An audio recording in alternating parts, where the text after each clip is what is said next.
Hello students, welcome back to my YouTube channel. आज मैं chapter number 10 NCERT class 10th का लेकर के आया हूँ।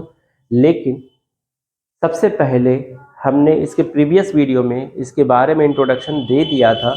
आज मैं एग्जाम्पल नंबर 2 जो कि प्रीवियस वीडियो में हमने बताया था आपसे कि वो एग्जाम्पल मैं एक्सप्लेन करूँगा नेक्स्ट वीडियो में। तो वो ये है, क्या है कि हमने बताया था कि ये आपके एनसीईआरटी बुक का एग्जाम्पल नंबर 2 है। क्या है कि टी पी और टी क्यू ये दो टेंजेंट हैं आपके, T P T Q tangents हैं। तो आपको ये प्रूफ करना था कि एंगल पी टी क्यू जो है इस एंगल का हाफ होता है ओ पी क्यू, ये वाला एंगल। ठीक, तो हमें ये प्रूफ करना है। तो आप देखिए सबसे पहली चीज कि टी पी और टी क्यू ये इक्वल है या नहीं। टी पी टी क्यू के इक्वल है, बिल्कुल इक्वल है। जब इक्वल है ये दोनों साइड तो ऑब्वियस है कि ये एंगल और ये एंगल आपस में क्या होंगे, इक्वल होंगे। इसका मतलब T P Q angle T P Q is equal to angle T Q P. ठीक, हमें पता है कि ट्राइंगल के तीनों एंगल का सम कितना होता है, 180 होता है। इसका मतलब हम ये कह सकते हैं कि angle T P Q plus angle T Q P plus angle P T Q is equal to how much, 180। अब चूंकि ये दोनों एंगल आपस में क्या हैं, आपस में इक्वल हैं, यहाँ पे दिख रहा है, तो हम ये कह सकते हैं साफ साफ कि टी पी क्यू को हम 2 टाइम्स ले लें, 2 times angle T P Q दोनों सेम हो जाएंगे। 2 times T P Q angle 2 times angle T P Q plus angle P T Q is equal to 180। ठीक है, क्लियर।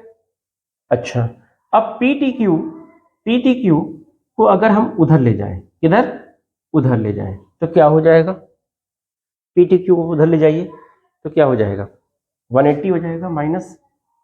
आप यहाँ पे देखो 2 times angle T P Q T P Q 2 times is equal to 180 minus angle P T Q. ठीक है, clear है यहाँ तक। पी टी क्यू क्या है, थीटा है, तो 180 डिग्री माइनस थीटा हम लिख सकते हैं। ठीक है, 2 टाइम्स टी पी क्यू, तो एंगल टी पी क्यू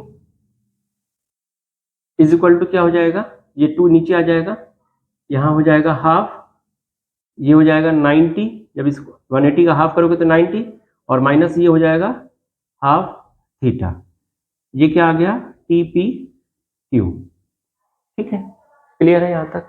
अच्छा, एक चीज और देखो, O P T angle O P T ये एंगल 90 डिग्री होगा, क्योंकि ये रेडियस ओपी रेडियस है और ये टेंजेंट है, तो रेडियस टेंजेंट पर क्या होती है, परपेंडिकुलर होती है 90 डिग्री। और यहाँ पे ओपीटी में ओ पी क्यू भी है, angle O P Q plus angle Q P T या टी पी क्यू कह सकते हैं, angle T P Q is equal to क्या, 90 डिग्री। अब आप टी पी क्यू की जगह पे 90 माइनस हाफ थीटा लिख सकते हो। चलो भाई यहां पे लिख दो 90 minus half theta, O P Q क्या हो जाएगा, 90 minus half theta is equal to 90। इस पूरी वैल्यू को आप उठा करके उधर ले जाओ। ठीक, तो angle O P Q is equal to क्या हो जाएगा, 90 डिग्री, यहाँ पे था ही, ये इधर जाएगा तो माइनस 90 डिग्री, और ये माइनस हाफ थीटा जो हो जाएगा वो प्लस हाफ थीटा हो जाएगा, तो ये 90 90 कट जाएगा, तो ये आपका कितना आ गया, हाफ थीटा या थीटा बाई 2 कह लें। तो एंगल ओ पी क्यू देखिए यहाँ पे हाफ थीटा के बराबर आया कि नहीं आया, ओ पी क्यू θ/2 आया कि नहीं आया, यानी इस एंगल का ये क्या है, हाफ है। ठीक है, क्लियर है। चलिए अब हम आते हैं एक्सरसाइज के क्वेश्चन पे। Now see the exercise 10.1। अब एक्सरसाइज 10.1 का क्वेश्चन नंबर 1 ये है आपके सामने। क्या कह रहा, how many tangents can a circle have. एक सर्कल के पास कितनी टेंजेंट्स हो सकती हैं। तो भाई जाहिर है एक सर्कल है, अब उसकी कितनी टेंजेंट्स हो सकती हैं, बहुत सारी टेंजेंट्स हो सकती है, यहां से हो सकती है, यहां से हो सकती है, इधर से हो सकती है, इधर से ड्रॉ कर सकते हैं, हम इधर से ड्रॉ कर सकते हैं, बहुत सारे टेंजेंट्स हम ड्रॉ कर सकते हैं, इनफाइनाइट। हम एक सर्कल पर कितनी टेंजेंट्स ड्रॉ कर सकते हैं, इनफाइनाइट। तो इसका आंसर क्या होगा, infinite. Infinite number of tangents can a circle have. ठीक है, ओके। क्वेश्चन नंबर 2 क्या कह रहा है, क्वेश्चन नंबर 2 में देखिए फिल इन द ब्लैंक्स कितने हैं, 1 2 3 4 पार्ट्स हैं, आपको 4 पार्ट्स आपको फिल करने हैं। ठीक है, शुरू करें एक एक करके। देखिए, a tangent to a circle intersect it in. एक टेंजेंट सर्कल पर, ये सर्कल पर एक टेंजेंट कितने पॉइंट पर कट करेगी, इंटरसेक्ट करेगी। तो जाहिर है एक ही पॉइंट पर इंटरसेक्ट करती है ना, एक ही पॉइंट पर टच करती हुई जाती है। तो इंटरसेक्ट इट इन 1 पॉइंट, यहां पे क्या होगा, 1 पॉइंट। ठीक है, क्योंकि टेंजेंट जो है वो बाहर सर्कल को यहां टच करते हुए एक पॉइंट पर, इस पॉइंट का नाम है पॉइंट ऑफ कांटेक्ट, जहां पे सर्कल और टेंजेंट दोनों एक दूसरे से मिलते हैं, वो एक पॉइंट होता है जिस पॉइंट का नाम है पॉइंट ऑफ कांटेक्ट। ठीक है, a tangent to a circle intersect in 1 point. ठीक, a line intersecting a circle in 2 points. अगर एक लाइन, अब ये सेकेंड पार्ट है, ये सेकेंड पार्ट है, एक तो हो गया 1। Second part, a line intersecting a circle, एक लाइन है जो सर्कल को इंटरसेक्ट कर रही है इन 2 पॉइंट्स, 2 पॉइंट पर, 2 पॉइंट पर कट कर रही है। तो इसको क्या कहते हैं, इसको कहते हैं सेकेंड। हमने बताया था ना इसके प्रीवियस वीडियो में, ये क्या कहलाती है, सेकेंड। तो ये आंसर हो जाएगा, इज कॉल्ड सेकेंड। ठीक, चलो भाई अब थर्ड वाला भी देख लेते हैं। अ circle can have 2 tangents, 2 parallel tangents at the most. तो यहां पे क्या होगा, 2। ठीक है, यहां तक क्लियर है कि 2 पैरेलल टेंजेंट्स हम एक बार में, एक समय पर 2 ही बना सकते हैं। ठीक, मतलब ये, मतलब एक बार में, जैसे ये इसके पैरेलल सिर्फ एक ही हो सकती है ना, जैसे ये और ये एक दूसरे के पैरेलल है, तो दोनों आपस में क्या होंगे, पैरेलल होंगे।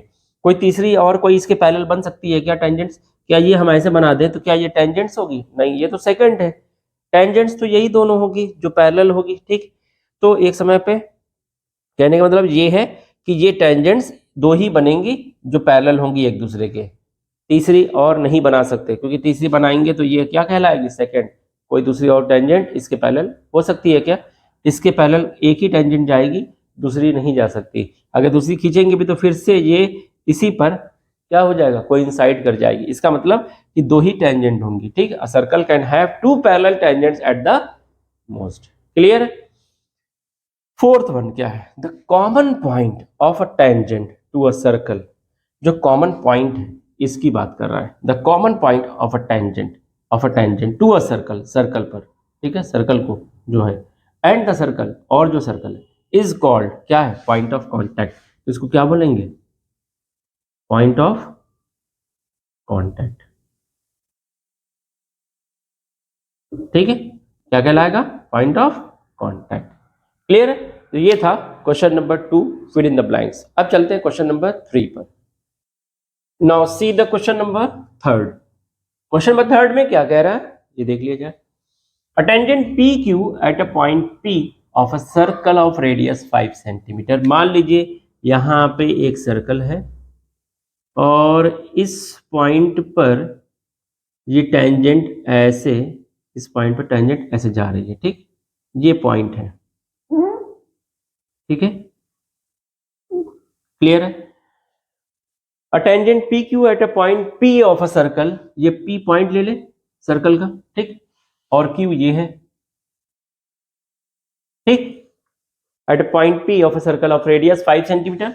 मान लीजिए ये सेंटर से, ये सेंटर है, सेंटर से इस पॉइंट ऑफ कांटेक्ट के बीच की डिस्टेंस जो है वो रेडियस कहलाती है, वो है 5 सेंटीमीटर। और आपको पता है कि रेडियस जो है पॉइंट ऑफ कांटेक्ट पर, टेंजेंट के पॉइंट ऑफ कांटेक्ट पर ये परपेंडिकुलर होता है, यानी 90 डिग्री होगा। ठीक है। Meets a line through the centre O, एक लाइन, ये सेंटर ओ है और ये मीट करता है सेंटर ओ को। एक लाइन है जो पास करता है सेंटर ओ को, मीट करता है at a point Q, Q पर जी। ठीक। So that O Q is equal to 12। O Q जो है ये आपका 12 सेंटीमीटर है। ठीक। आपको लेंथ फाइंड आउट करनी है पी क्यू की, ये इसकी। तो आपको दिख रहा है साफ साफ, देखिए सॉल्यूशन इसका कैसे होगा। राइट एंगल ट्राइंगल बन रहा है O P Q, in triangle O P Q, O P Q में। ठीक। क्या लिखोगे? राइट एंगल के सामने वाली साइड जो होती है वो हाइपोटेनियस होती है। O Q square is equal to O P square mine plus P Q square, using Pythagoras, using Pythagoras. ठीक है। ओ क्यू निकालना क्या आपको, पी क्यू। तो पी क्यू स्क्वायर, ये ओ पी स्क्वायर इधर आ जाएगा, तो O Q square minus O P square is equal to क्या, पी क्यू स्क्वायर। ठीक। अब चलो भाई, O Q square, O Q का स्क्वायर यानी 12 का स्क्वायर, 12 सेंटीमीटर का स्क्वायर कितना होगा, 144। ओ पी स्क्वायर 5 का स्क्वायर। ठीक है, यहां तक क्लियर है। ये हो जाएगा आपका 144 माइनस 25। ठीक है, स्क्वायर। अब जब ये सब्ट्रैक्ट करेंगे तो ये आ जाएगा 14 माइनस 5 हो जाएगा 9, 3 माइनस 2 1 और ये 1। ठीक, ये हो गया आपका पी क्यू स्क्वायर। तो ऑब्वियस है कि पी क्यू की वैल्यू क्या होगी फिर, √119। तो कौन सा ऑप्शन सही है आपका, D. D is the correct option. ये इतना सेंटीमीटर हो जाएगा। क्लियर है? ठीक है, ये था क्वेश्चन नंबर 3। अब इस एक्सरसाइज का last question, that is question number 4 बच गया है, उसको भी आज ही फिनिश कर देते हैं। ठीक है। Now draw a circle and two lines parallel to a given line such that one is a tangent and the other a secant to a circle। सबसे पहले हम एक सर्कल ड्रॉ करेंगे जिसका सेंटर O होगा। ठीक। अब हमें एक लाइन ड्रॉ करनी है। चलो भाई, एक लाइन हमने ड्रॉ कर ली। इस लाइन का नाम दे देते हैं L। ठीक। अब करना क्या है, इस लाइन के पैरेलल दो लाइन ड्रॉ करनी है, एक वो जो टेंजेंट है और दूसरा सेकेंड। तो आपको पता है टेंजेंट जो होता है वो एक पॉइंट पर कांटेक्ट करता है। ठीक, इंटरसेक्ट करेगा एक पॉइंट पर। तो मान लीजिए कि एक पॉइंट हम यहां ले लें और इस लाइन के पैरेलल एक लाइन ड्रॉ कर दें ऐसे। ठीक, ये इसका क्या हो जाएगा, पैरेलल हो जाएगा, और ये हो जाएगा M। इस लाइन को हम M मान लें। ठीक, जो कि हमारा टेंजेंट है, ये हमारा टेंजेंट है लाइन M। और एक हमको और ड्रॉ करना है जो कि पैरेलल है इसी लाइन के, इसके पैरेलल ये हो गया, इसी के पैरेलल और एक लाइन ड्रॉ करनी है। चलो भाई, एक हमने ये ड्रॉ कर दी। इस लाइन का नाम दे देते हैं N, और ये लाइन कहलाएगी सेकेंड। क्यों? क्योंकि ये दो पॉइंट पर इंटरसेक्ट कर रही है। ये एक पॉइंट पर इंटरसेक्ट कर रही थी इसलिए टेंजेंट, ये दो पॉइंट पर इंटरसेक्ट कर रही है, एक यहाँ और एक यहाँ, इसलिए ये सेकेंड हुआ। और ये गिवन लाइन है, इस लाइन के पैरेलल ये दोनों लाइन है, ये भी और ये भी। यही करना था इस फिगर में, सिर्फ आपको ड्रॉ करना था। Draw a circle, circle draw किया, टू लाइंस पैरेलल, दो लाइन पैरेलल ड्रॉ करना था टू अ गिवन लाइन, ये L है जो गिवन है, सच दैट कि वन इज अ टेंजेंट, कि एक टेंजेंट हो और दूसरा जो है वो सेकेंड हो टू अ सर्कल। ठीक है, देखो ये लाइन के पैरेलल हमने एक लाइन खींची है जो टेंजेंट है, एक पॉइंट ऑफ कांटेक्ट में मिल रही है। और दूसरी लाइन भी इसी के पैरेलल है जो कि n है और ये 2 पॉइंट पे इंटरसेक्ट करिए, इसलिए ये सेकेंट हो गया। तो ये टेंजेंट और ये सेकेंट। तो ये था इस एक्सरसाइज का लास्ट क्वेश्चन। अब हम मिलेंगे नेक्स्ट वीडियो में एक्सरसाइज 10.2 के साथ। जब तक के लिए हमारे वीडियोस को ज्यादा से ज्यादा लाइक और सब्सक्राइब करें और अपने दोस्तों को शेयर करें। Thanks for watching my video.